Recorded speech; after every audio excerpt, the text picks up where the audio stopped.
नवरात्रि का त्योहार समाप्त हो चुका है। अब देश भर में दिवाली और छठ पूजा की तैयारी शुरू हो चुकी है। इससे पहले दशहरा का जश्न होगा, जब देश भर में रावण के पुतलों को जलाया जाएगा। ऐसे में एक प्रॉब्लम है जिसकी वजह से हर साल लोगों को परेशानी का सामना करना पड़ता है, और वो है पॉल्यूशन। खासकर देश की राजधानी दिल्ली और आसपास के एनसीआर इलाके में पॉल्यूशन लेवल बढ़ जाता है। इससे विजिबिलिटी लो हो जाती है, लोगों को सांस लेने में तकलीफ होती है, साथ ही सड़कों पर गाड़ियां रेंगने लगती है। दशहरा दिवाली के नजदीक आते ही देश के बाकी हिस्से भी धुएं की चादर ओढ़ लेते हैं। ऐसे में क्या आप ये जानते हैं कि ये धुआं आपके शरीर को कितना नुकसान पहुंचा सकता है? तो बात कुछ ऐसी है कि पटाखों से निकलने वाले धुएं में ऐसे केमिकल्स होते हैं जो सीधा लंग्स पर असर डालते हैं। दशहरा दिवाली का त्योहार आते ही खांसी और अस्थमा की समस्या काफी हद तक बढ़ जाती है।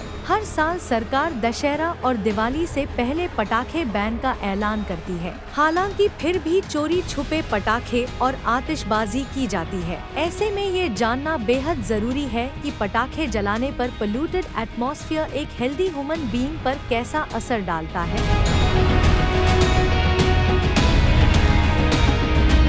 पहली और सबसे आम बीमारी है अस्थमा। दशहरा और दिवाली के बाद हवा में प्रदूषण की मात्रा काफी बढ़ती है। इसमें zinc, sodium, lead, sulphur oxide और नाइट्रोजन के पार्टिकल्स होते हैं। खराब हवा में सांस लेने पर ये गैस आपकी सांस नली में जाते हैं। इससे सूजन बढ़ती है और ब्रीदिंग में परेशानी होती है। आगे जाकर ये ही ब्रीदिंग प्रॉब्लम अस्थमा बन जाती है।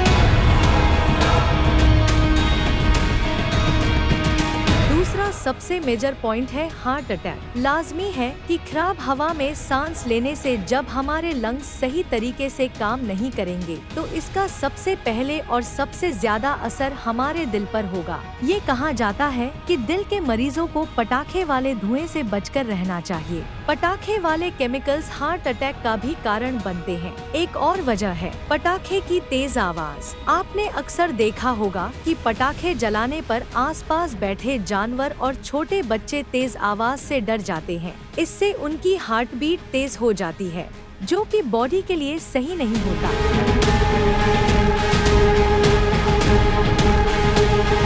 खराब हवा में कैडमियम नाम का केमिकल होता है। रिपोर्ट्स की माने तो कैडमियम खून से ऑक्सीजन को खत्म करता है। अगर कोई लंबे समय में धुएं में सांस लेता है तो उस व्यक्ति को एनीमिया जैसी बड़ी बीमारी भी हो सकती है।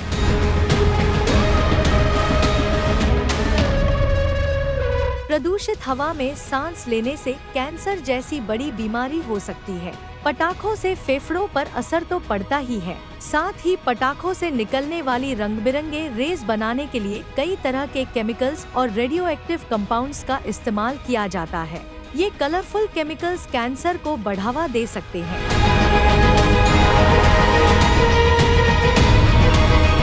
पटाखों से निकलने वाला धुआं प्रेग्नेंट महिलाओं और बच्चों के लिए बेहद खतरनाक माना जाता है। इन केमिकल्स में सांस लेना गंभीर समस्या पैदा कर सकता है। ऐसे कई मामले देखे गए हैं जब नवजात शिशु अपंग पैदा होते हैं, जिसके पीछे की वजह केमिकल्स बताई जाती है। सिर्फ इतना ही नहीं, ये भी कहा जाता है कि जो प्रेग्नेंट लेडीज पॉल्यूटेड हवा में ज्यादा समय तक रहती हैं, तो उनका गर्भपात यानी कि अबॉर्शन होने का खतरा भी बढ़ जाता है। पटाखे जलाने से एयर पोल्यूशन के साथ साथ साउंड पोल्यूशन भी होता है। इतने हाई लेवल पर शोर की वजह से हाई बीपी और डिप्रेशन की समस्या बढ़ सकती है। अगर आप ज्यादा समय तक प्रदूषित हवा में सांस लेते हैं तो आप ये महसूस कर पाएंगे कि आप सही तरीके से नींद नहीं ले पा रहे। यही वजह तनाव या कहें कि स्ट्रेस की वजह बन सकती है। इससे लोग एंजाइटी महसूस करते हैं, साथ ही लोगों का व्यवहार चिड़चिड़ा हो जाता है। शनिवार को देश भर में दशहरा का जश्न मनाया जाएगा। त्योहार में एंजॉय करना अच्छी बात है, लेकिन अपनी हेल्थ का भी ध्यान जरूर रखें। अगर किसी जरूरी काम से आपको बाहर जाना पड़े तो मास्क लगाएं।